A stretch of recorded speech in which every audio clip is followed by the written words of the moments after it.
All right, Matt Bartz. Thanks so much for doing this, man. I've seen you at a lot of ultra marathons over the years, and I mostly wanted to talk to you because I saw that on September 10th you did the Superior Fall race, the Fall Trail race, and it was a PR for you. It was faster than you've ever done, and I know you've done it a bunch of times. And then just Yeah. 8 days after that, you did the Barkley Fall Classics. So I'm guessing there's got to be some stories there. So I just wanted to get you on and hear. Yeah. Well, thank you. Glad to be here. Yeah, that was is it interesting how this came about because I had signed up for a Barkley Fall Classic. First time was in 2016 and I broke my ankle. So Oh no, in the you know, race. no, before it. Okay. And Laz gave me a nice email, said lots of people just make up a lame excuse. You go into extremes to get out of this race. He told me, and I said, yeah, I have a boot on and it doesn't come off until like the day before the race. And this is like a bad idea. And then just the way it worked out, I was signed up again 2020 and they were only letting people in that had previously done it. And you can make a case. But back then, with COVID, I thought, well, now's not the time to make my case. I'll just defer to 2021. And then there I am, 2021. And it just so happened that it was at the baptism of my daughter Grace. Her godmother Tina Koplinski said, "Hey Matt, hey Jim and I, my husband, and our friends Dustin and Denise, we have a place for Superior, and hey." And she shows me pictures, and I'm like, "Well, that's like a week before Barkley, man." And she's like, "Yeah, but it's a nice place. It'll be fun." Yeah. And I was like, well, and I thought about it for about a day, and then I thought, yeah, I signed up for it, and Okay. it's one of those things. Like I think you've done it before in races, where like deep down processes that you've done to accomplish things, but you forget the finer unpleasant points. You just remember that, hey, I finished. It's good. I liked it there. There was nice people, my friends. You remember that. You don't tend to remember, or whatever, in Superior or a bad part. So I just went and, signed up for it. And the closer came, had a great time. But I'm thinking deep down, I mean, I'm starting to form some excuses in my head of why I'm going to do this. And then we'll see about Barkley the week after, there's that story I'm telling myself. I mean, Okay. if I'm going to be honest. Yeah. Yeah. Um, so now I do Superior, and just the way it worked out, race with Tina, who is really faster on that course than me. And it just worked out well, and had a great time out there. But when I get to the Crosby Manitou, that's always a tough point for me. That's about mile 62-ish, and it's in a gorge, and it's in the depths of night, and it's just a lot of climbing, a lot of technical stuff. And that really kind of, I didn't even think about anything Barkley then, but I get through that point, and I had a little low point the last two sections, but I got out of it. And I was able to finish in a time that was best for me, which is just a little over 30 hours. I still got to try to break 30 on that, God willing, but that's a tough one for That's me. stout. Yeah. How many times have you done Superior?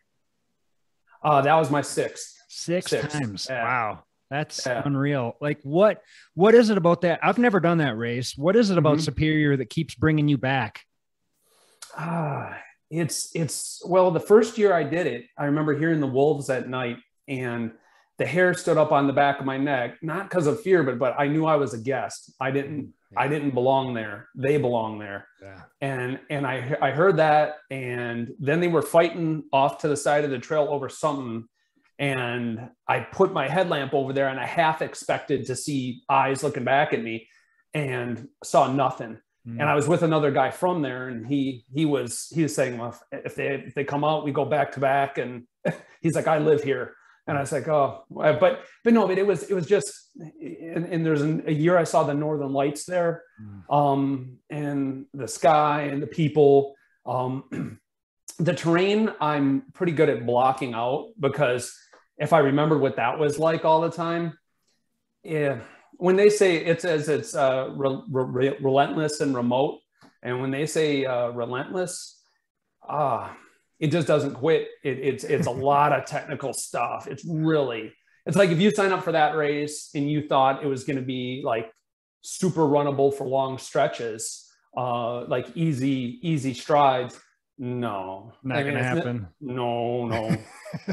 You can run over. I mean, people have done it really fast, but that's a skill set to run over jagged rocks and roots and foot plants, because people get real, I think they, at the beginning, sometimes they get cute and they think they're, they envision themselves tap dancing through things, but that tap dancing doesn't last the entire race for most folks, at least most normal humans, in my estimation. Yeah.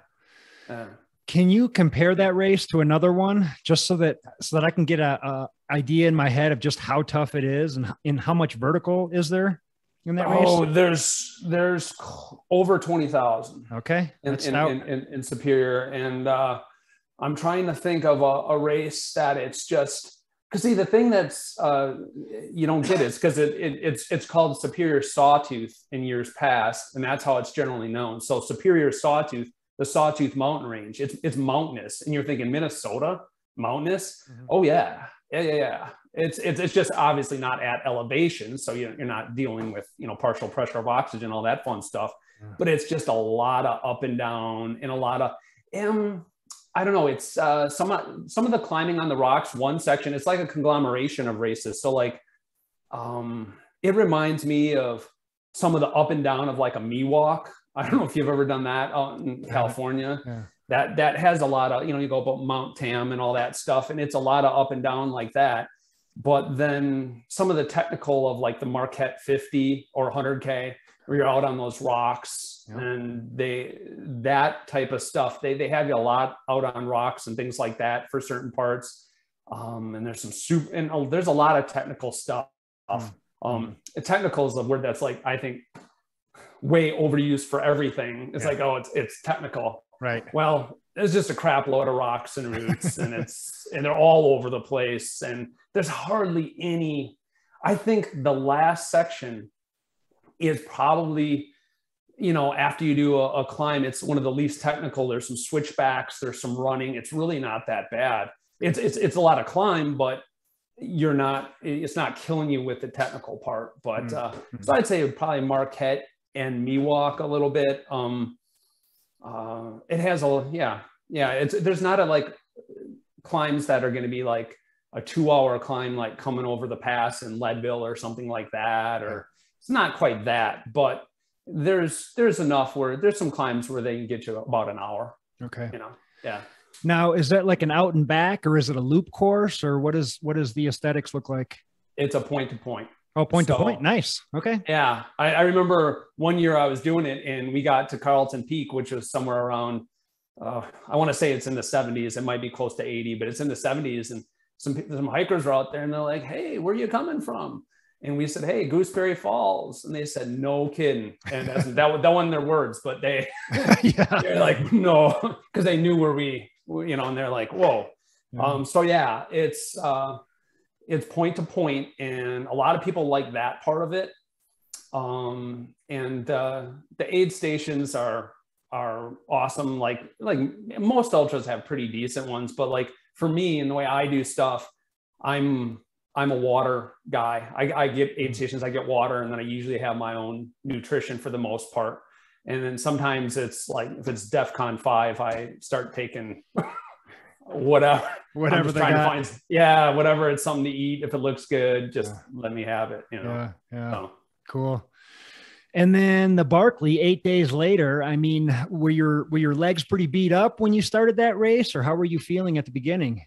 Surprisingly, no. Wow. When I got done with Superior, and I was, the normal soreness, but there wasn't anything that was telling me that you got a real hitch in your giddy up. Okay. And my 7-year-old daughter, she tells me, "Daddy, you need to sleep and eat." And I said, "That's from the mouths of babes." Nice. I was like, "Yeah, sleeping and eating is where it's at." And all I did that week is I walked and that's it. It's sometimes in the past, it's been, for me personally, it's been some kind of, it's almost like an ego thing. Like, well, I feel good enough to run, so I can run. I have no reason to do that. So all I did is just walk and get out there. And there's a few days I got out on my bike and just spun my legs a little really slow. So when I got to Barkley, I think the hard thing with Barkley, and one of the things that was intimidating for me, is I was going, I've done stuff, but a lot of people done a lot of stuff. A lot of people ran a lot of things and done long and, all sorts of stuff. And I usually, in the early days of my ultra running, my mom came to everything, and then my wife, and I usually have a crew and things like that. I wasn't always heavy on pacers or anything like that, but I had a crew and I had people. But going on to Barkley, it's like 11-hour road trip down to Tennessee solo. Right. And I'm thinking, 11 hours. And, I'm trying to, find my way. You go get to Frozen Head State Park. Like Durban Race Management has a nice little website with stuff, but it's all like, it's one of those things where it's like a little bit, I'd say more like a grassroots, and that's some of the allure of it. It's nice. Sure. It's very simple. And they're like, Frozen Head State Park, there's the address. And I went down there and I stayed at a Motel 8, found a cheaper one. So I wanted to get some sleep the night before if I could. Yeah. But I drove down there on Friday night, little sleep, and then, went to get my packet pickup and stuff like that. And at Barkley, they have you get a map right before they want it to be along the lines of giving you a small introduction of what the big Barkley might be like. So the Barkley marathons, and that's where they're finding pages of books in the woods. This is not that. Just to clarify, because a lot of people will say, "Oh, you did." No, don't say I did Barkley. Right. It's the Fall Classic. It's a 50K. But the night before, I was with some folks that were looking at the map, and they figured it was about, they thought it was maybe 38. Okay. Yeah. So distance doesn't really mean what it is. That's one of the things that's a little carryover. The truth can be a little bit, wavy, malleable. Yeah, for sure. Yeah. So I got out there, and I was a little nervous about the whole map thing, because I thought, well, I'm not skilled in that, quite point blank. I'm not the worst person, but I don't think I have it in me to sit there and figure that out on the course on the fly and still, do what I need to do as well. So I was like, well, I'm gonna, I'll take the map with me. I have a compass, and if worse comes to worse, I'll do what I can. But, because they say only major intersections are marked. Right. And I found that to be mostly true. There was probably a little bit more marking, but there were some sections that if it weren't for the kindness of others, I might still be there. I might it's like, there's one where you go, Cumberland Trail, you go left or you go right. Well, Cumberland Trail goes for a little bit. So if I go right, I would probably figure that out after a while, but I went the correct direction because a guy had helped me out. When they started the race Saturday morning, it's Eastern, so it's an hour ahead, and they had everybody wear a mask at the beginning. And Laz said, he said, "Hey, everybody wears a mask. I'll sit there on a chair. If you don't wear a mask," he said, "you don't get to have self-indulgence, and you can start like 5-10 minutes later, and no, you don't get extra time. You just have to start later if you can't make that." And he says, and besides, he said, if the mask is kind of like I'm paraphrasing, but he said, if the mask is your tipping point, you might want to pick another place, because if you can't handle that, I don't know if you're going to handle what's out there. So I said, so it was all good. It was like a mile or, 10, 15 minutes. And then everybody kind of put their masks in their pack, and then, it spread out some, and everybody was off. So, yeah. Describe for the listeners and for myself. I've never done the Barkley Fall Classic. How tough is that terrain out there? Like, what were you getting yourself into? Like, just how tough? Like, we've seen the pictures, we've seen the video, what limited video we can see of the course. Did it live up to its name? Yeah. Oh, and then some. You know what? I haven't done the most, like I said, but I've seen some steep mountain stuff, and I've seen some really technical stuff, and I've seen a gain and loss. And, you know, I've been on courses where I've had to be up for 2 nights in a row and not sleep. And that probably made me the most, you know, fatigue makes cowards of us all at some point. Yeah. You know, but out here, I'll tell you, like, at first I thought, well, all right, you know, we have a lot of switchbacks and there's some good climbs. And I'm like, okay. But at a point there, we got to some of the off trail sections. Okay. And one of the rules in the race is no GPS. So I bought myself a $18 Armatron. Some of the people on the website got themselves an $8 watch. I couldn't get that low, but you know, just a regular watch so I could see what time of day it is. Yeah. And so no GPS, because they don't want folks GPS in it. And then this is only available to people. The parks are nice enough to let them use certain sections, you know, and other than that, people aren't supposed to be on these sections. So people post stupid things to Strava, and then you get people out there in parts they're not supposed to be, and then they kind of ruin it, you know? So, yeah, but these off trail sections, I've seen some things, and I actually read Frozen Ed Furtaw. He has a book called, I forget the name of it, but I read his book about the Barkley marathons. And he was one of the first guys to finish the fun run in the big Barkley. Well, he, you know, I read all about it, and that actually helped me big time in my first Leadville, because I figured, hey, people have done this before, and it's not this. It's not like, I started making myself feel better.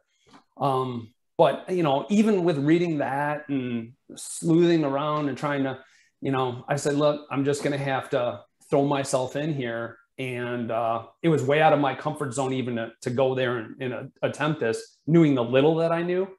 But I'm glad I didn't know all of it, because I got out there, and the first time I saw rat jaw, and we only had to do a half rat jaw. And then later on in the race, we had to do a full rat jaw. Oh, you know, you hear people say there's no words before, and that doesn't work for a medium like this, right? It's not, you know, there's no words. Oh no, that you gotta have some words. But I'll tell you what happened is it started to rain, and it was like, it started to rain just a little, and then it really, really started to rain. So there's thunder and lightning sounding really close, because we're in the mountains, and the mountains have their own microclimate there at Frozen Head. And so it's coming down really hard, but it's still kind of warm, and we're running in it. But then I get to the bottom of rat jaw, and you're supposed to have, you know, from what I've read, you know, have some gloves.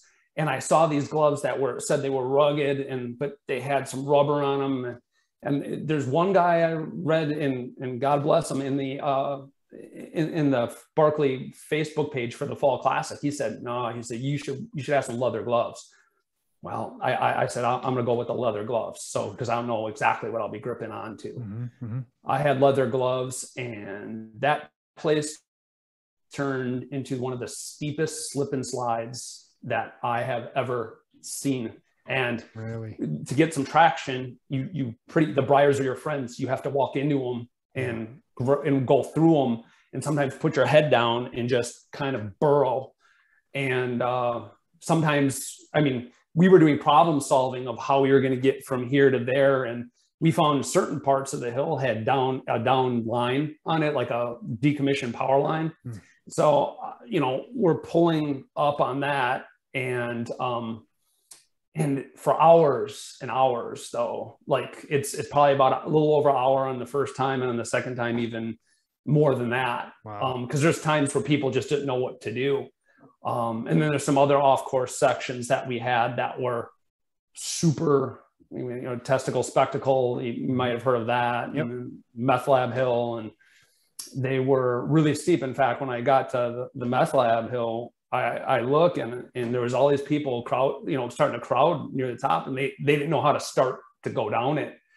And I remember a guy that I was with saying at one point, he was like, well, there's 2 rocks there. He's like, I'm going to try to shoot the gap, meaning he's like in pistol squat position, and you're trying to slow yourself down with your hands. But that is problematic because there's stuff buried. And if you hit rocks, roots with your hands, you break your fingers. Yeah. So it was super challenging with that in the rain. It was, yeah, it was just to a point, like it took all of my concentration to do that. So it actually, in my opinion, kind of helped me because I wasn't really thinking about in big picture stuff. I was my decision making and my attention was micro from foot to foot to foot to handhold to handhold. Yeah. And I was, making sure I had my bottles. I lost a few bottles a couple times, and I had mud absolutely everywhere. And there's people there also that there's a lot of ripped shorts and a lot of there's a really nice person in front of me, back end wide open. And I didn't know how they were gonna, it was like, I don't know how you're going to make it, and they're like, well, I have extra shorts in my pack. I just can't put them on now. And yeah, so it was, and actually when I got home, and I didn't even realize this during, but it ripped a hole right in the palm of my leather glove. One of the things, because I think one of the wires I grabbed onto or something like that. Okay. So yeah. So that was difficult. And then the weather turned a little cooler, which hardly ever happens. And then some people were shivering, and I actually brought a rain jacket along. It's like one of those things where you pack your insecurities, but it actually worked because it kept me going. And then I was able to take it off and then continue on. And there are cuts on the course that make it challenging. Yeah. I didn't even know. I just kept going because I was doing as best I could. It's not like I could, my nutrition was very simple. I had to pretty much bring all my own stuff. I had to. It's like they didn't have a whole lot. If you were to try to aid station this one, I don't know how you do that. Yeah. Wow. Were your legs pretty chewed up at the end of it? Strangely enough, it's weird because I had to walk, not as much as if I had to run another 100 miler or something like that, where I had to just do the same motion over. The motions that my legs had to do from a running standpoint weren't as chewed up, but from smashing into things, they were beat up for different reasons than a normal running. Like normal running, they get chewed up because you keep running and running and running. Right. It's repetitive motion. In this, it's every single different motion. And they're beat up from just smacking into things. I had a few close calls out there. I was on the Pillars of Doom, these big rocks that are pillars, and there's a little drop there. Maybe it's a longer drop. I didn't sit there and look at it, but I jumped off the last one, and it was wet. And I remember I just made it with my next foot on the rock in front of me, and I thought, yeah, that wasn't so smart, Matt. You need to slow down and relax. Wow. When I got to the last thing, there's a decision point, and you can go on and take the marathon finish, but in my mind, it's not really I would never devalue anybody's day out there and how hard they worked, and it's not, but it's you can't, there's not a sign up for the marathon race and then a sign up for the 50K. There's only a sign up for the 50K. And that's the only one you sign up for. So in my mind, I thought, well, the other one is just, it's not really finished. It's, it means you went 26.2, but sure. I said, and he said, you talked to Laz at the last part, and he says, and that's Lazarus Lake, or, but I said to Laz, I said, well, I came in and I said, well, here I am. And he punched my bib, and he said, well, he said, you're going to have to dig really deep to make this. And I just said, yes, sir. I said, that's what I have to do, because I have no other option. Right. And I was going with this guy, really nice guy. And he's like, well, I'm not much of a climber. I was like, well, I am now. I have, I'll reinvent myself. I don't care. I am what I need to be today. Yeah. Yeah. And it's weird, but because at that point, I wouldn't have thought this earlier in the day, but going up to that yellow gate that you see in the video, that's actually a little uphill grade there. Like that, like I couldn't imagine somebody like, you know, John Fake Verisi, who I think is just, he's one of my running heroes. Right. He's one of the guys that finished that. And man, running up that at the end, seeing his effort he's putting into after, I could only imagine what he had been through, just going up that uphill grade and then, you know, hitting the yellow gate. I was thinking, wow, because that whole part there is, you know, even past the yellow gate, you start to go uphill and, you know, in the race, yeah, then we have another mountain to climb and a mountain to descend. On the way down, I saw there's a forest ranger coming up. He's like, you guys have about a mile and a half. And I said to myself, that sounds great, but I don't believe that. Right. I'm just going to keep pushing because I'm not letting down. I can't. And I got to keep pushing because that'd be my day. Well, he said, well, it doesn't matter what anybody says. Sure. You just have to have, you know, one thing that kind of hit home for me is when, and this is a quote that I'm pulling out of something, I think he was talking to the big Barkley folks, but he said, Laz said, it's really not about you against that course. And it's not about you against the other runners.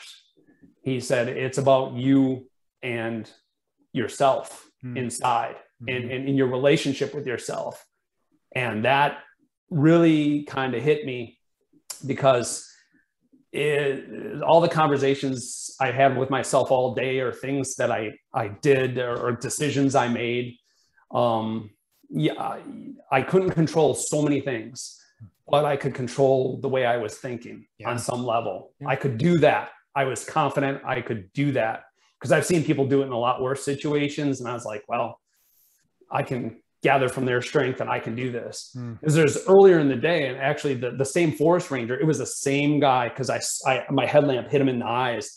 And he had said, hey, there's a storm coming in. And we were part of the way up Rat Jaw the second time. And he said, you know, we're going to suggest that you just take the DNF and take the little all-terrain vehicle with us down and really stop it. Yeah. And I was looking and I was like, well, are you saying we have to, or that you really advise it?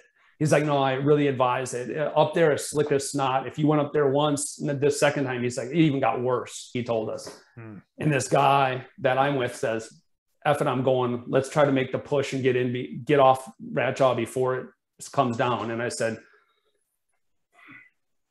and then I take off, and then a part of the way up, it kind of hit me. I'm like, yeah, you have two little girls. Are you self? I was like, well, not to think of it now. I got to go. Yeah. Because I had climbed like 30, 40 feet up, and it actually didn't rain after that at all. Not even a little bit. So it must have dodged us or whatever. So I saw the same guy coming down. And he said, you have 1.5. And I was like, oh boy, I don't know about that. And then it's weird because like at Superior, when you finish, you can hear the river and then you can hear people from way up on the mountain and it gives you hope. And you're like, on this one, I didn't hear anything until I heard a dog. And I heard a dog when I got pretty close, but I heard a dog. And then my eyes, I was like, oh yeah, it's not just a wild dog. It's somebody's dog. And then I got like within, you know, maybe a little less than a half a mile. And I started to hear, and you just, you know, pop out of the woods and was able to, you know, finish. So, and it's interesting. I know we have a mutual friend. I thought of him right when I finished, you know, Logan. Of course. Yeah. I had some times with him at Frozen Otter. And there was one time when I met him on the trail in the Northern Kettle, and we're both shivering because we had stopped. He's like, Matt, I can't. He's just chattering. He's like, I can't stay awake. And I was like, Logan, and I had some like caffeine pills. And I was like, Logan, here. And it was called a motivator, and I gave it to him. He's like, oh, thanks, man.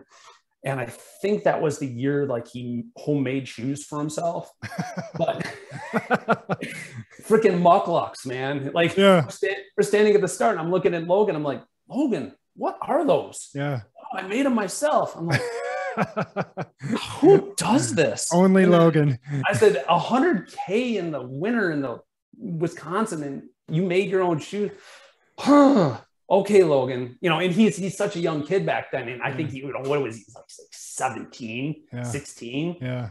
And he's off and doing that, but he always tried stuff, and he like this podcast, you know, he did big things. He tried things, you know, he's down for that. Yeah. And he actually, it's rather ironic that I thought of him at the end, because he was, you know, as you knew, he was a vegetarian, right? And for about the last year, I've been vegan, and I've been feeling great. And I had, you know, there's a story of Logan after, I know it's going too far off, but it just made me think of him. Like it was Tina told me this at Zumbro when he was there with Tina and Angela, and they went out to breakfast the day after, and then like the waitress like, you know, I'll take your order, and Logan's like, yeah, I'll have like, it was either like 4 or 5 orders of hash browns, and the lady's like, you understand these are like the whole plate? He's like, yep.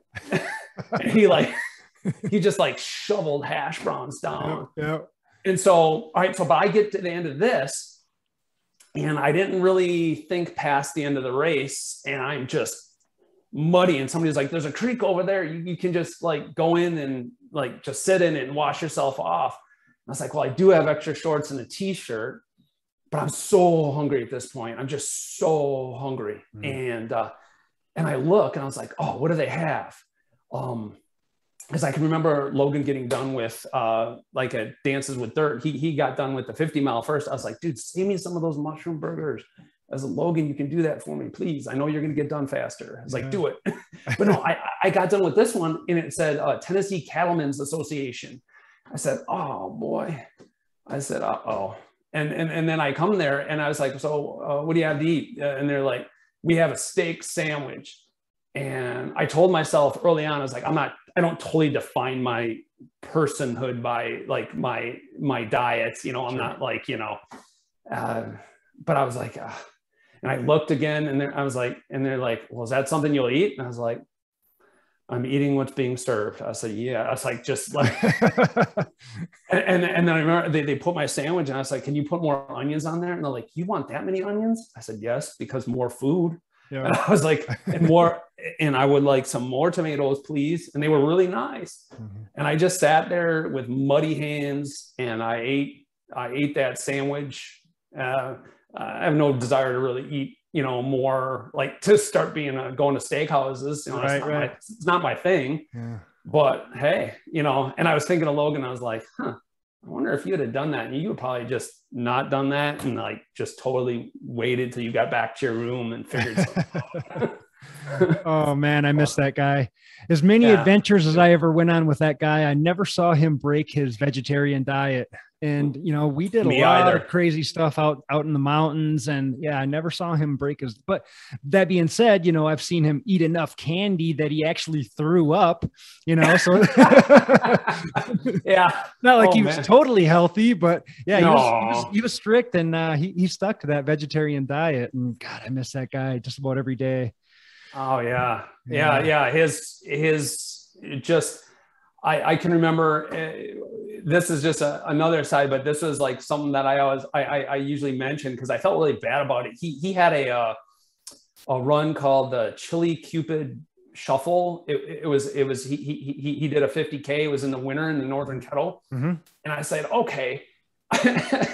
And this is really funny because it made me think of some of the things with Barkley and DNF and rates and all this other stuff. But so we all went out there, and there were snowmobiles in certain parts flying past, and it was deep. It just snowed a lot, and it happened to be deep snow, and we're chugging through it, and we're running. And then it got to the point where in his 50K on a Saturday that the sun was going down. And I was like, oh man, I was like, I have a headlamp in my in my car. I was like, I can get this out here. And we had all been out there for like a lot of hours, like over 7 hours, and it's getting dark. And everybody's like, no, we're just going to get some food and hang out in the shelter and have the fire. And so in his first 50K that he ran, there was a 100% DNF rate. Nobody finished.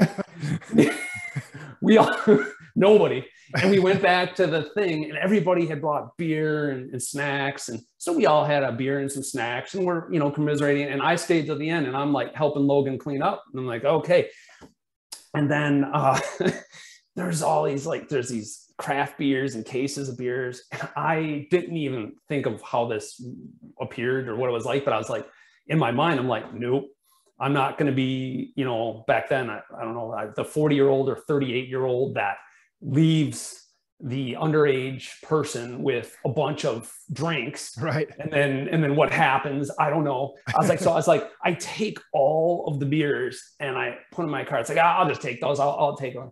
And he looked at me, he just smiled. He didn't complain at all. But in the back of his mind, he's probably thinking, this guy is just an ass. like, if you're like, and I don't even know how old he was at that point. He was not 21. Yeah. So like, if you are, 20 and 19, and then some dude's like taking all the beer that everybody left behind, like tons of it, and I have no intention of drinking all that beer. I just didn't want to leave it for, a person that's not of age. Yep. He was the nicest. He's like, oh, Matt, great to have you out. He just smiled. He didn't say anything. He didn't give me a cross look. But after I drove off, I started feeling really like, kind of like, oh, yeah, I guess. Oh, well, I guess I was that guy. Yeah. Yeah. No, he was a responsible kid, for the most part. And, we all experiment to a certain extent at that age with alcohol and whatnot. But he was a pretty responsible kid for the most part. So yeah. 100%. So what was your final time at the Barkley Fall Classic this year? Well, you know what? It was 13 hours and a smidge. I think it was a smidge over 10 minutes. I don't remember the exact time. Yeah. I just remember thinking at one point, I have 15 minutes left and 13:20 is the cut. Oh, really? And there's so many times when I was stopped on an off trail section with folks trying to figure something out, or you're breathing so hard from pulling yourself up. I mean, there was times when there was people in front of us. I said, hey, I'm not, trying to get fresh with you, but here's the deal. I can see you're tired of pulling yourself up. You mind if I put my hand in your rear and push you? Because if you put too much weight on your feet, then there's zero traction. Okay. One of the benefits I had is I have size 13 feet, and I wore Evo Speed Goats, and of course they stopped making them. So hey, for now. Yeah. But anyways, no, I get a little more traction because my feet are so big. There's more rubber to the ground. Yeah. However, even with that, I had to pull myself up with minimal on the ground.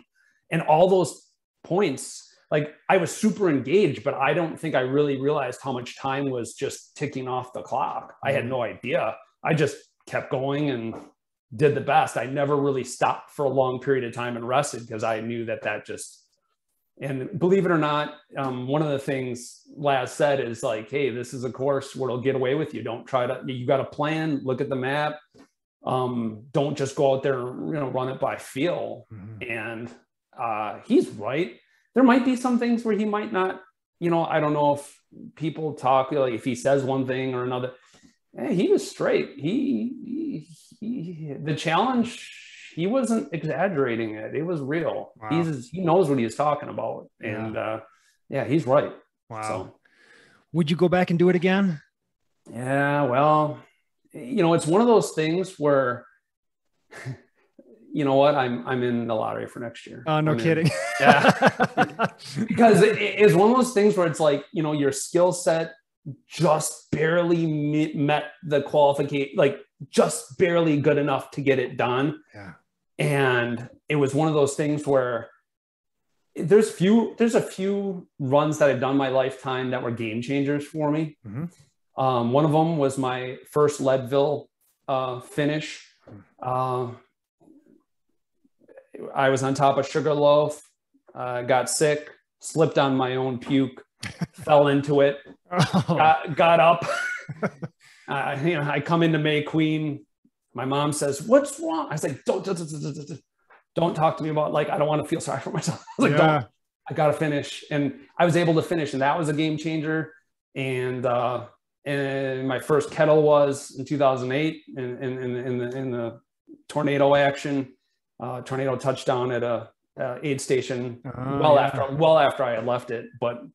And then this one, because it was so surreal. The whole thing was, it was not like, oh, that was hard. And then I got to the end of it.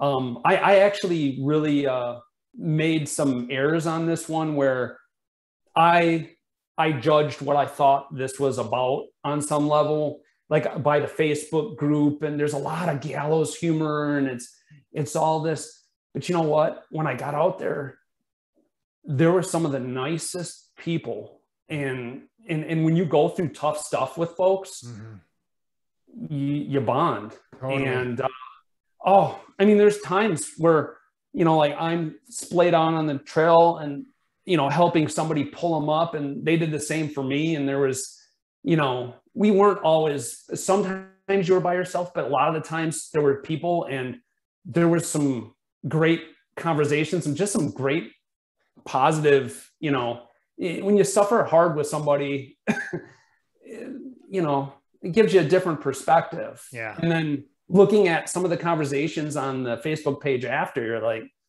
wow, you have some perspective. And without that perspective, it didn't matter what I had done before or anything like that. I mean, I'm one of those guys, like, I'm not a big fan of, like, if I go to a race, I don't really like to wear any type of finisher stuff from a past year. Yeah, me neither. That gets me thinking that, oh yeah, you did this. So that means it's the step in front of you, the person in front of you, behind you. So I don't like that. And when I actually took the time to talk to some of these people, there were people that were newer ultra runners, but people that had done a lot of stuff. And there were some people finding stuff out about themselves. For sure. I've got credit to a lot of people, whether they finished or a marathon finisher or 50K or went as far as they could. That really, I thought it's a deep down, like Les said, is like, you have to dig deep. And that's the same. I was like, where have I heard this before? Yeah, right. From Leadville. I thought that same dude was blowing smoke up my butt. The first time I heard it, you had to start, I commit, I will not quit. And you say all this stuff. And he says, he says, you have an inexhaustible well of grit and determination. Deep down, each person has it. And I was like, he's just saying, this is his pump up speech. Mm-hmm. And then over the years, when I've been in some spots and I've allowed myself the effort and sometimes by the grace of God and by help with other people, but Laz isn't wrong. Ken isn't wrong. Mm-hmm. The people that have the gray hair that have seen and experienced this and been there, there's something to be learned. And so instead of me coming into this race being nervous about things that I thought I knew about it, coming in with that race humbled me. That I couldn't do anything about it. But then as you start to talk to people and you realize humility can kind of go a long way, and just kind of, listening to their stories and watching them give their effort, there's a lot of strength in that. And I think it kind of fed into me. And I talk a lot as it is, but I was kind of bumbling, making calls after that. Like, you're never going to like calling my mom, like, oh my God, I can't even believe, so it was one of those game changers for me, and very, very fortunate with all that. So I don't know if it'll be the exact same circumstances next time, but I really hope, whether if I can get in again or something like that, maybe I can find a way, like if I can con somebody else into doing it with me, that, they can drive some, but like the driving, I was like, that was sometimes it's almost as bad as the actual race. It's like, I don't want to drive that far. No. And I was, and I don't usually have, I have some caffeine that I'll take like when I have a bigger workout or something like that. And I'll just kind of intersperse it from time to time. I don't happen to be a coffee drinker. I have nothing against it, but I drink tea from time to time. Okay. But yeah, on the way up, yeah, I'm like, yeah, what's this? Yeah, caffeine drink. I need something, you know, and I'm calling everybody on my phone, you know, like, yeah, I should have done this. Too bad I couldn't. I could finished. I should have done it on the way home. Yeah, really, just to keep you awake. Oh God, yeah, yeah. Because the road, the adaptive cruise control saves my rear. Because yeah. Oh, and then I got caught in Chicago rush hour on the way back. Well, not rush hour, but Sunday traffic. I don't know what that was about, but you know, yeah. So yeah, I actually relished the course was actually a lot of that was, you know, it was gratifying. You're talking to people, and even when you're not talking to people, you're listening sometimes, and sometimes you're by yourself. Yeah, but you know, all sorts of interesting stuff. And listening to veterans and people. And I know those people were so nice and showed me so much grace. Like, you know, I know they were sick of people saying like, have you done this before? How many times, you know, because like, it's different than even other races. Like if you do like, say, whatever, Leadville, you know, everything's pink flagged and, and, you know, somebody might ask you if you've done it. But on this one, you know, if you've done it, then they're like, "Oh, do you know?" Can I follow you? Yeah, can we do? Like, really? Yeah. You know, because it's more of a thing. So you're more like, you know, it's not just for a little self-confidence. It's for maybe just trying to figure out things sometimes. Yeah. Totally. You live in Milwaukee, right? Mequon now, but I've lived in Milwaukee most of my life. Okay. Yeah. Okay. Yeah. Just north of Milwaukee. And I'm a Wisconsin guy too. And I think that's pretty much how we met. I don't remember exactly, but I think the first time I ever met you was probably either T-Bunk or the John Dick 50K or one of those races out there. But, you know, I peeked at your ultra sign up and you've got like 70 races on there. So like, how did this all start for you? You're a kid growing up in Milwaukee. Were you running cross country and track in high school or how did running come into the picture for you? I'm a tennis player. I played college tennis. Oh, really? And I started because of my dad, and we started doing these things called long walks when I was just a kid. I was like, you know, third or fourth grade, and then and it's funny is because the pastor from our church would come running from the other way, and my dad and I would like start to run for like, oh, hi, pastor. And then he'd run past and we're like, oh, thank God. And then and then we'd walk. So yeah, we started doing these things, but then eventually I was allowed my own running shoes. And then I started timing myself on this 2 to 3 mile jaunt. And I just started running around just for fun, you know? And then what happened is my friend Dean it was like 2 weeks out for the Lakefront Marathon. And he knew I was a runner and I just ran for fun. I had never done any race, no 5K, no 10K, no, nothing with a number. Yeah. And he said, hey, Matt, you want to do the Lakefront Marathon? I was like, how far is that? And I was like 26.2. And I was like, how much time you get?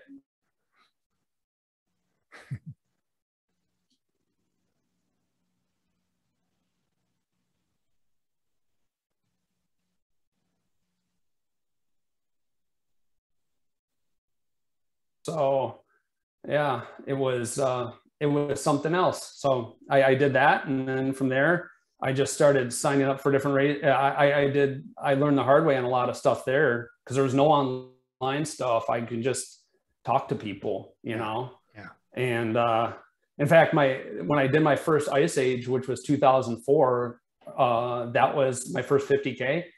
I printed off the sign-in form from online though. But you had to print it off. There was no online sign up. Right. And I mailed in my registration. And then I did that. And I had no clue. The first race that I did, I learned a tough lesson. I ran with this gal and we're running and she's like chatting, right? And I was like, oh, we're moving.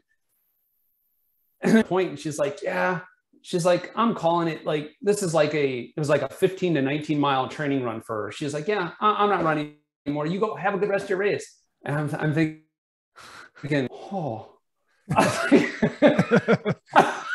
was like, oh man, because we just ran like, well, it was fast for me. I don't know what it was for her. Yeah. And I thought, oh no, I have the rest left. How much is that? And it was like, 12, 13 miles. And I thought, oh boy, but yeah, how it started. And then from there, and my mom sat there at the start, and then my mom went to a lot of my races after that. She learned, and she likes to chat up people. So she would just meet people, and she met Darylyn, Logan's mom. I don't know if they pronounce her name, Logan's mom. Yeah. And she would, she met all these folks, and she started like, I'd run and I'd meet people. And then sometimes I'm horrible. I'd forget, like I forget even in like, I'm looking forward to seeing some of the results on the Fall Classic in depth on like ultra running. Cause like, I remember people where they were from, but then I was like, I remember your first name, but I don't remember your last name. And my mom knew everybody way before I did. She knows everybody from Minnesota. She knows people from Wisconsin. Wow. She has people. Yeah. Cause she just sit at aid stations and talk to people. Yeah. Waiting for guys like the likes of us to for sure ramble on through. Yeah. Was Kettle Moraine your first 100? Okay, me too. Yeah. What year did you go first? Oh gosh, I want to say 2014. Okay, I'm pretty sure that was my first. What year was yours? 2008. Okay, so you're before me. Yep. Yeah. And how many times have you done Kettle? So 2008 was my first. There's a couple years I didn't. So this is next year will be going for my 10th official. I have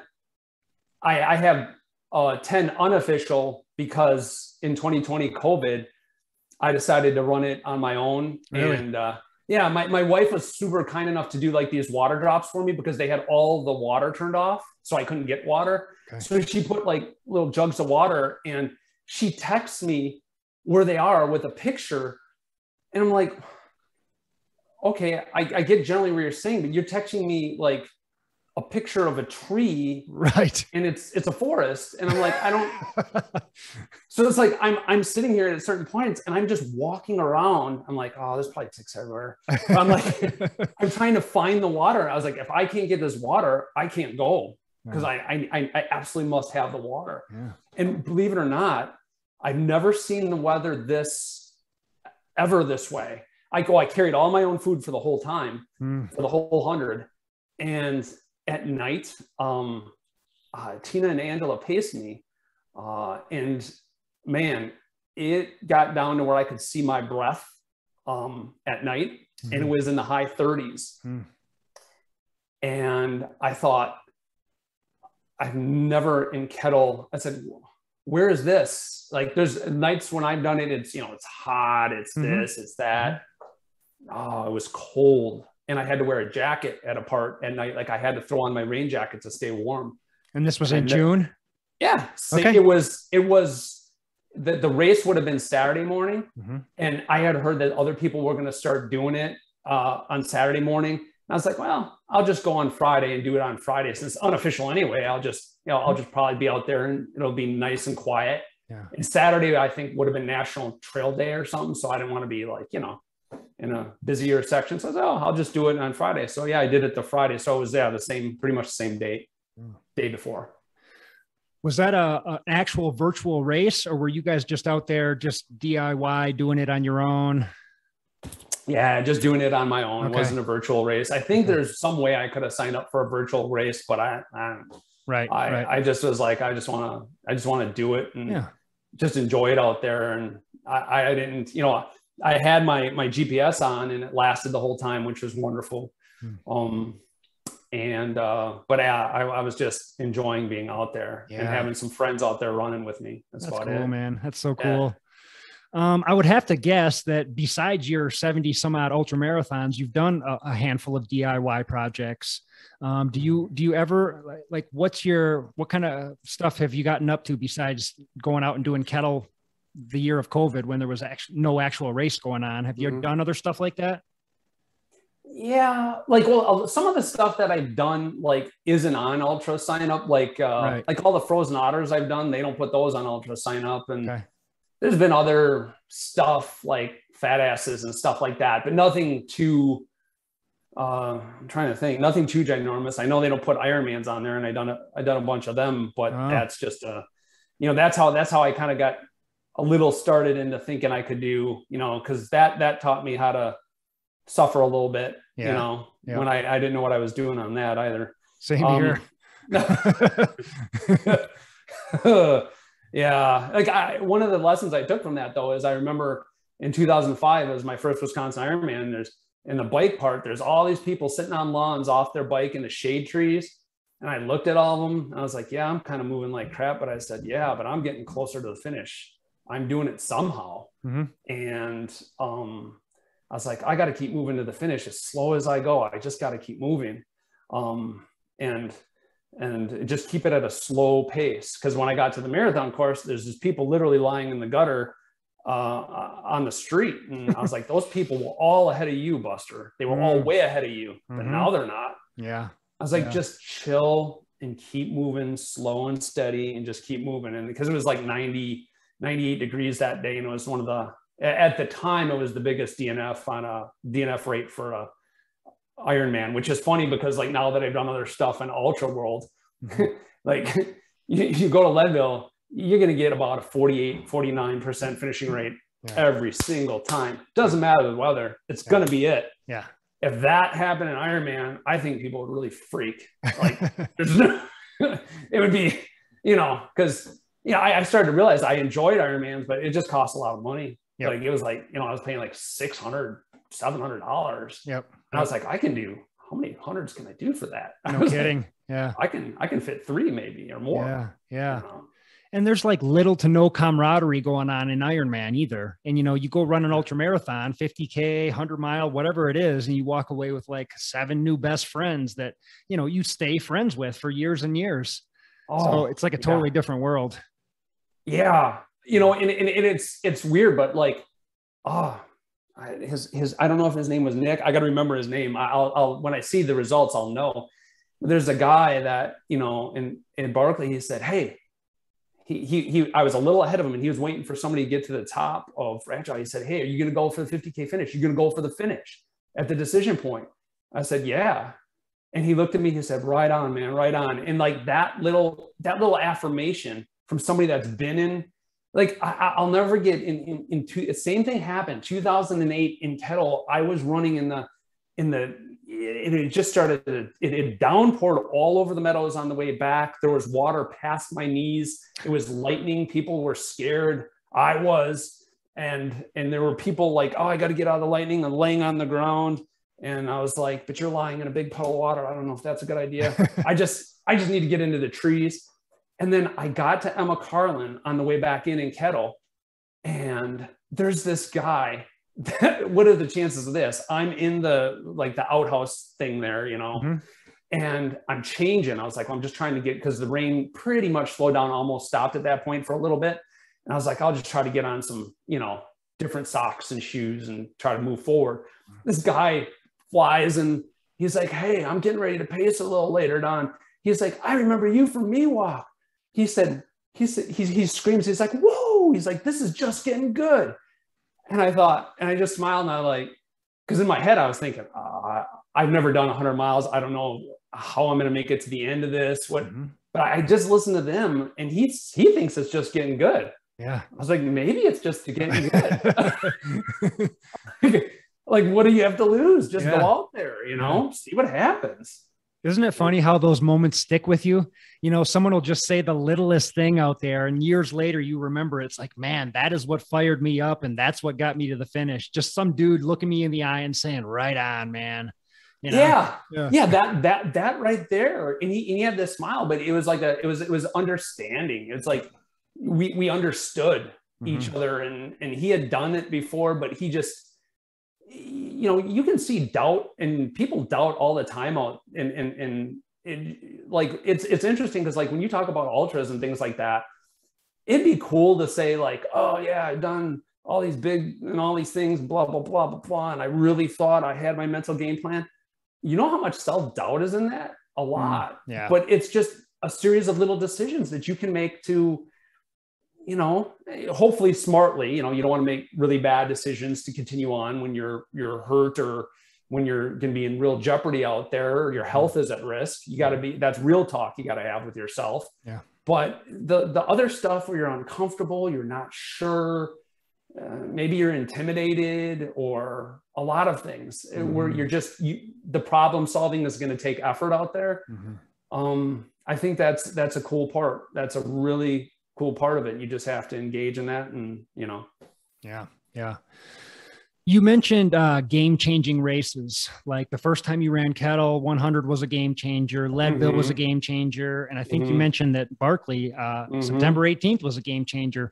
What 100%. do you mean by that? Is it game changer like your mental game goes to the next level, or it's like a confidence thing, or what exactly do you mean by that?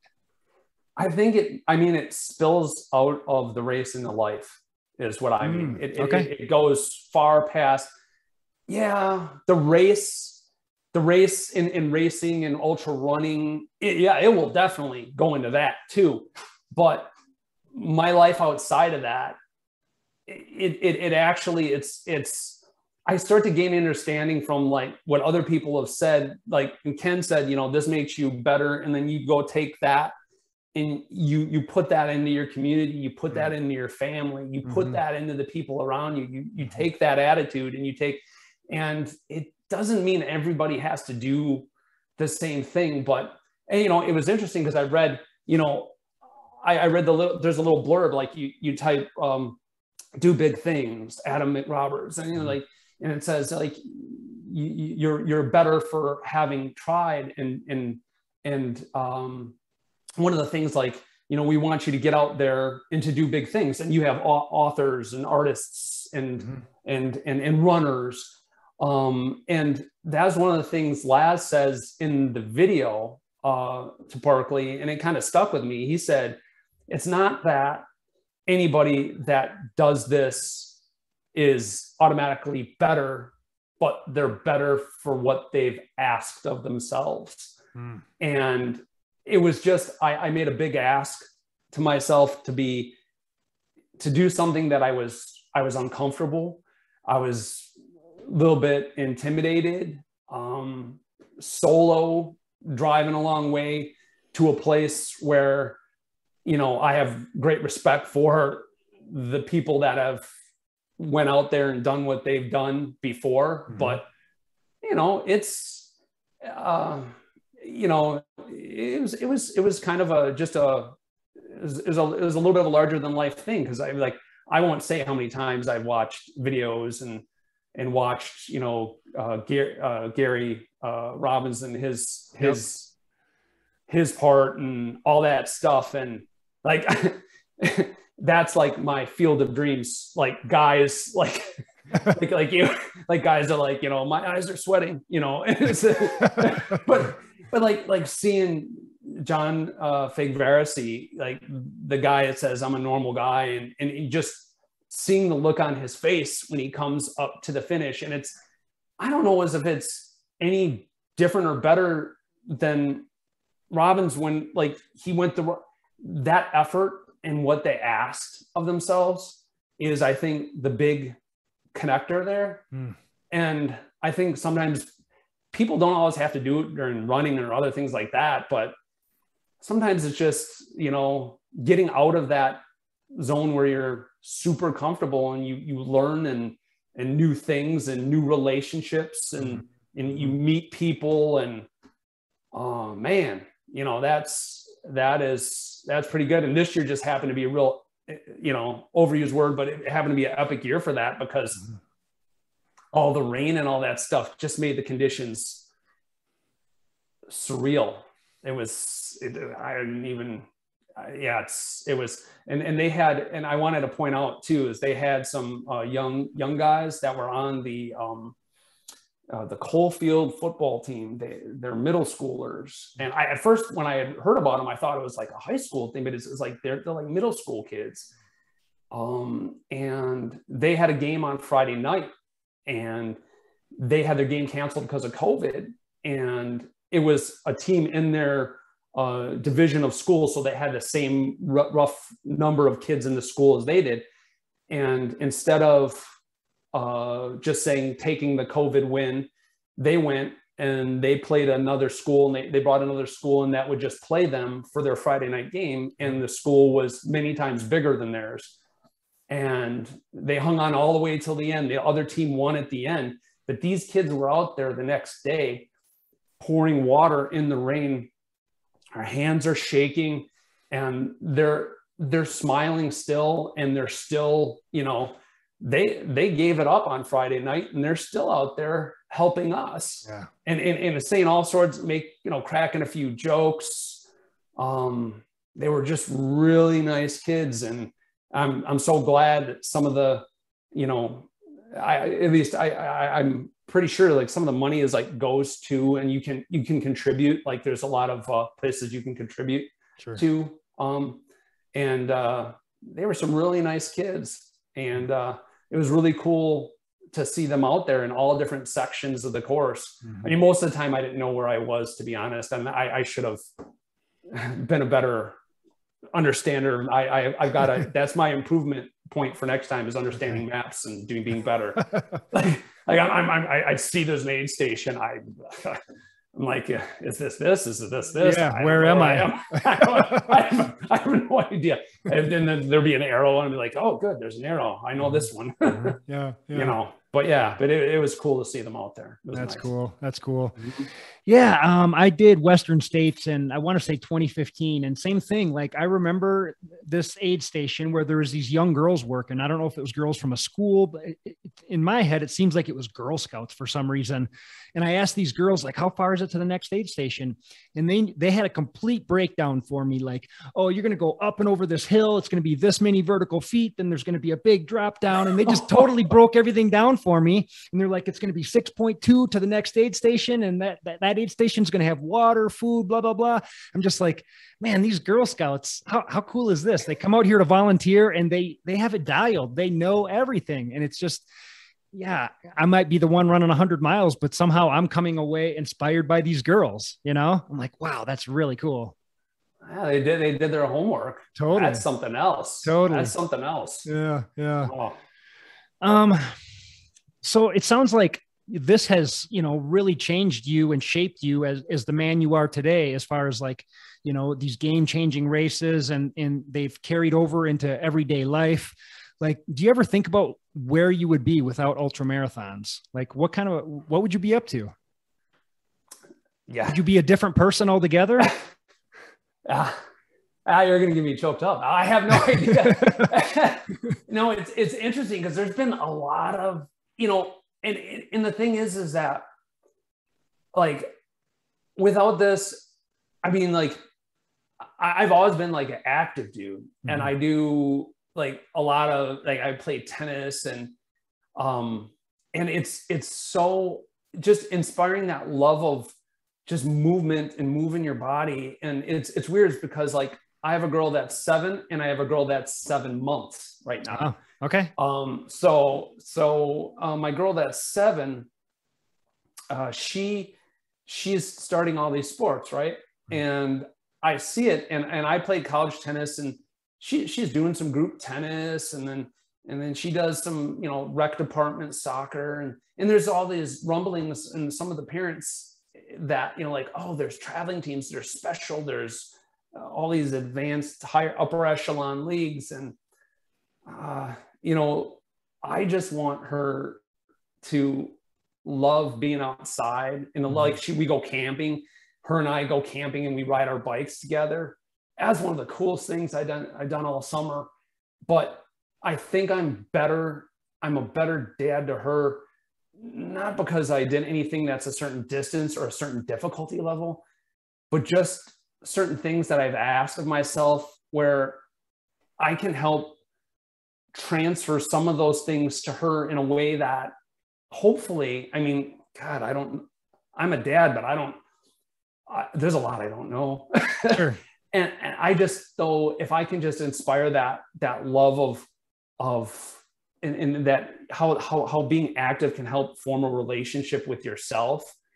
I mean, because there's so many times, even when I played tennis, I was playing singles and I'm out there and I'm in my own place, in my own head, college, high school, and it rests with me, you know, whatever the result is, or however I act out there. It's, you know, so I really think that type of, just that type of relationship, where I would be without this, man, I don't know. Because there's so many times when something hasn't worked in my life, and then I've poured even more into this, like into time wise, and I don't make any money or get any, it's not a, you know, like how people say it's like, you know, something as a career or it's something like that, but all the stuff that I gained from it and how it shaped me, and it's allowed me to cope with things. It's,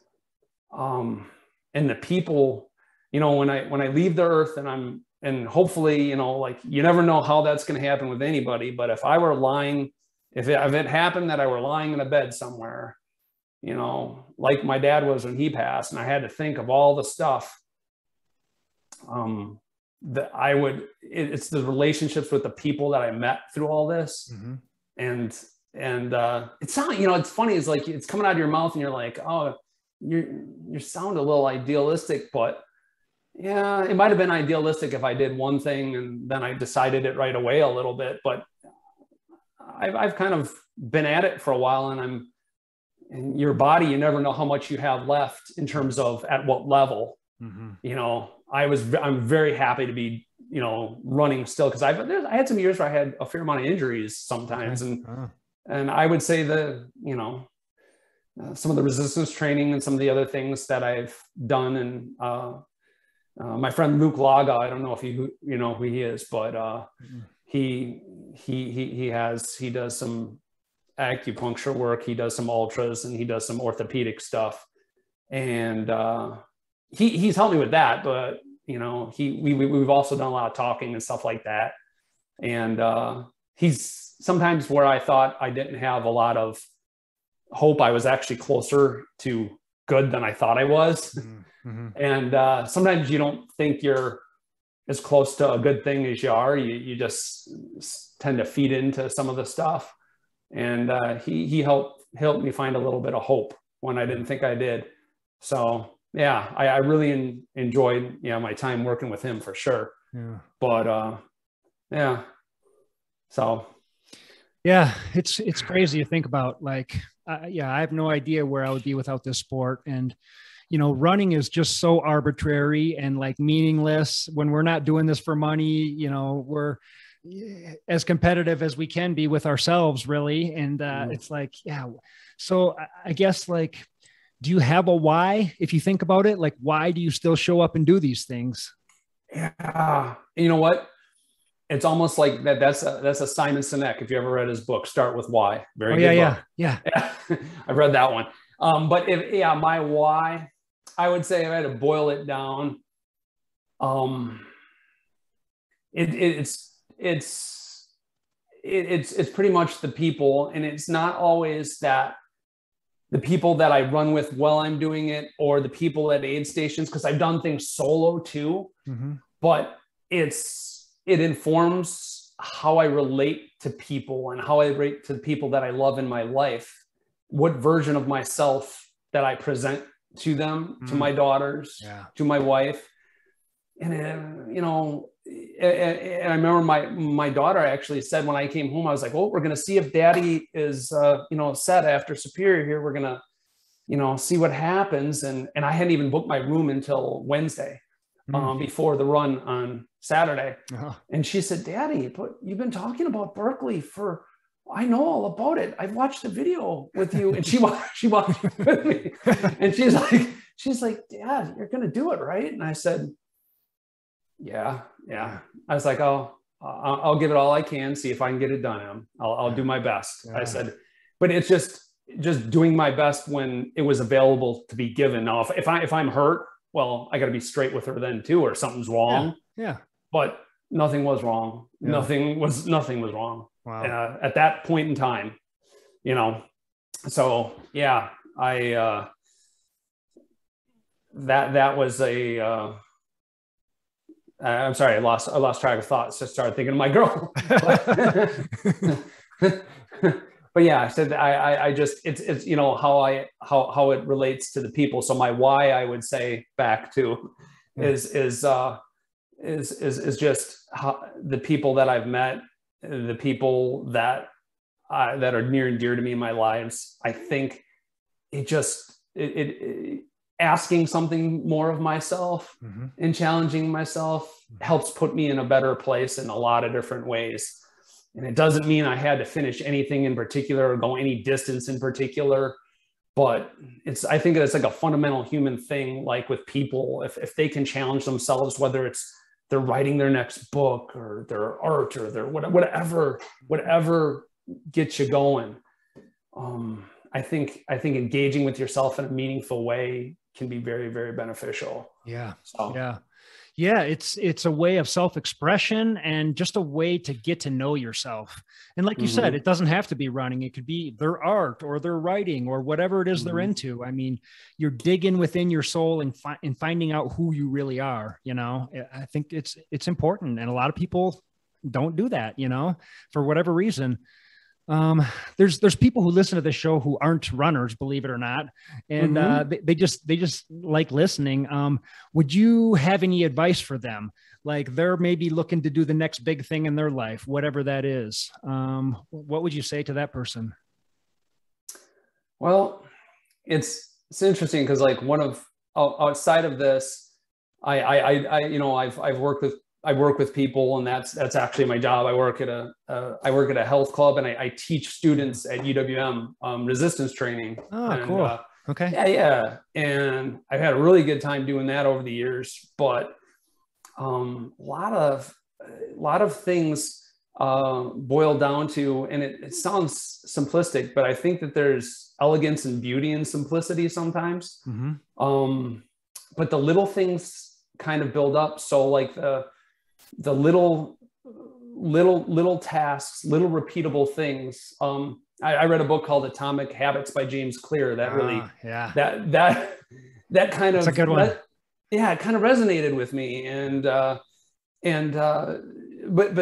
But one of those things, like reading, I listen to Audible, and then I read, and that's like two of my things that I enjoy doing. But some of those little habits and those little things can really build up, and it doesn't have to be, it's just like a lot of the times you just have to be open for what those, because the little things can lead to doing big things, and big things aren't always in how, like there's a saying, I know I'll get this wrong, but like people say like, I'm not who you think I am.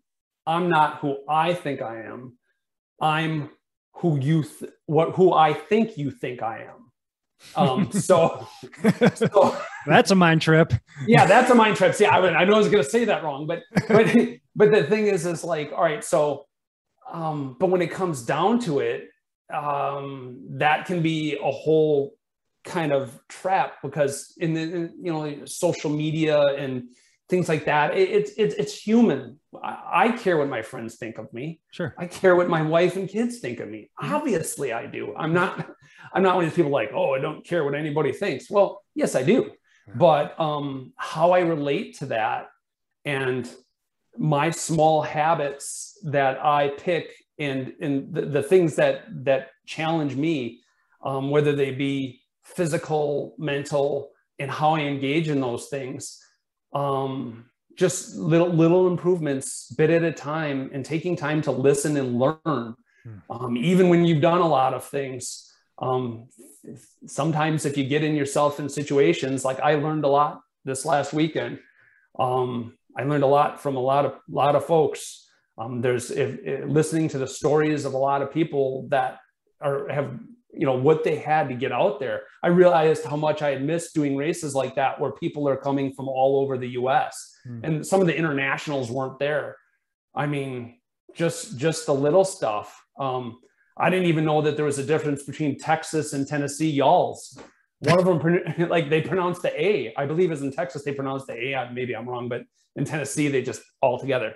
But all these little things, it's life. It's the spice of life, and spending time trying to listen as much as I, talk and things like that. That's something that I've tried to improve upon. I'm not there yet, but yeah. we're all a work in progress. Oh yeah. I know I am. For sure. Yeah, for sure. I agree. So you've got 2 daughters. How do you balance work life, home life, running life? Like, are you a big mileage guy? Or do you have to get up early in the morning to get your runs in, or what does that look like for you? No, I'm very, very blessed that I have a mom and my aunt that help take care of my little one. Okay. My other one's in school. And I run at odd times during the day, usually like in between people or clients that I'll see or things like that. The weekends have become earlier and earlier for me because, I want to, it's rec department soccer, but I want to go. Yeah. So, I'll never forget, I think it's 1,000 miles under the Colorado sky. Tony Krupichka is saying like he's starting out running in the mountains in Colorado, and it is dark. And the scene starts out with him laughing. He's like, I don't know why we have to start so early. he's just kind of laughing really low because they're starting in the dark. It's like 4 a.m. Yeah. He's like, oh, do we have to start this early? And he's just kind of laughing. And that's what I find myself doing more so nowadays. It's just getting up early, and it helps because I try to go to bed and do bedtime at 8 o'clock and whatever. And I go to bed. It sounds like, and I do. And then it allows me to wake up earlier and do the other stuff. Yeah. So that's how I'm kind of balancing mainly. And then my wife works at home, and she's around a lot, but we everybody just, it's like, community, everybody kind of pitches in. And, yeah. Thankfully, you've got an understanding family by the sounds of it. Yeah. I mean, that's huge. When you're running big miles like this, that's huge. Like, especially if you have a family, you couldn't do this stuff without them. So shout out to understanding family members. Yeah. I don't even know. It was like 2 weekends in a row. I was gone straight weekends. And, and sometimes like when I run and I'm out there, there's only certain points where I will, and now this probably sound really like maladaptive, like way of like, but it's not, I don't think, at least. One of the things I'll do is I'll compartmentalize, and I will, because I try to, because if a race is too early and I start thinking too much about wife and girls, it puts me in a spot where there's a lot of other things I could be, and you start to go down a road where what am I doing? X, Y. So what I do is I will just put that in a place on the side, and then when it's time, and there's a time where I have to try to flip a switch if there's one to be flipped at that point, which there's not always. Sometimes I'm just hoping the switch doesn't flip down and all the lights go out. So much less up. I've been there. Oh God. So yeah. So I'll try to, call on that at a point, and then just have it be a slow, steady drip instead of, because you can't get too emotional early on in anything or at any part unless you're trying to really hammer the last mile or two or something. then you're like, then you can just go on nitro, and you can do anything for that amount of time. But so that's how I kind of do it. I just save it for the right time. Yeah, that's smart. That's smart. Just this last weekend, we were out at the Sangre de Cristo ultramarathons, and we were working at an aid station, and exact same thing you just mentioned. This girl comes in, she's at mile 30, and she's like, oh, I just want to be with my boyfriend and my dog and just cuddling and watching TV. And I'm like, no, like you Mhm. signed up for this, right? Like Yeah. what's the next thing on your calendar? And she's like, I think I have to work on Tuesday. I'm like, it's only Saturday. You've got the time. Like they're not expecting you for hours and hours and hours. And she's got her phone out and she's going to text them. And I'm like, I'm going to take your phone away from you because you signed up for this thing. Just get it done. They're going to be there afterwards. So yeah, you have to compartmentalize once in a while. That's pretty true. The worst thing that I did not want, like my little girl, like everybody thinks that their kids are, great, and I get it, but she's a smart one, and she will look me in the eye and say, Daddy, did you, like, if I didn't get it, if something didn't happen or Daddy didn't finish, why not? And she'll she'll break me down. Yeah. She'll say, like, all right, so what do we have to do? Or like, but like when she's like, Daddy, you gotta go do Barkley. Mm-hmm. She's like, you can do it. You can finish it. Yeah. And she's saying these things to me. I'm like, got it. And she's behind it. And then I'm trying to tell her that it's not the same as the movie she saw on the screen. Like it's not that. Yeah. It's really, really freaking tough. Yeah. But it's not that. So I was like, Daddy doesn't have to find book pages in this one, honey. It's not. That's not Daddy's skill set right now. Do you have like what are your plans for the future, Matt? Do you have any races that you're planning on doing like end of this year, next year, or do you have dream races that you want to do at some point? Yeah, well, I am doing the T-Bunk 150. Ah, nice. Is that November or December? November. Okay. And that, my goal there is to complete all the races that they have there. So I've done the 200, the 100, and the 50K. So I have the 150 mile and then the 50 mile left. And actually, funny story is the first time I did the 200, I DNF'd at mile 153. So I got a 153 mile DNF at T-Bunk. So I've gone the distance, but for me, in my mind, that doesn't count because, they were, I think they gave me I think they gave me like a buckle or something, but I didn't sign up for that distance. So that wasn't like, it was a DNF for me on the 200 the first time I did it.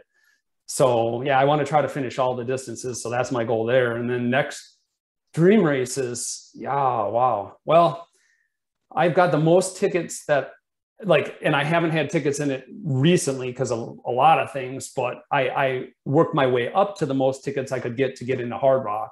Oh, no kidding. So, and I would also like to do one that I couldn't do because I was injured and I had to drop out of it, that I would like to do is High Lonesome. That's a good one. I did that 2 years ago, 2019, I believe. Oh, wow. Yeah. Yeah. It's a great race. I've read all about it, and I've had other folks that have done it, and that'd be a great one that I'd like to do in Colorado. Awesome. And as long as we're at that, like eventually, I don't know how this is going to work with how long I can run and I'm able to do these things, but I always had a goal of trying to get 10 Leadvilles in.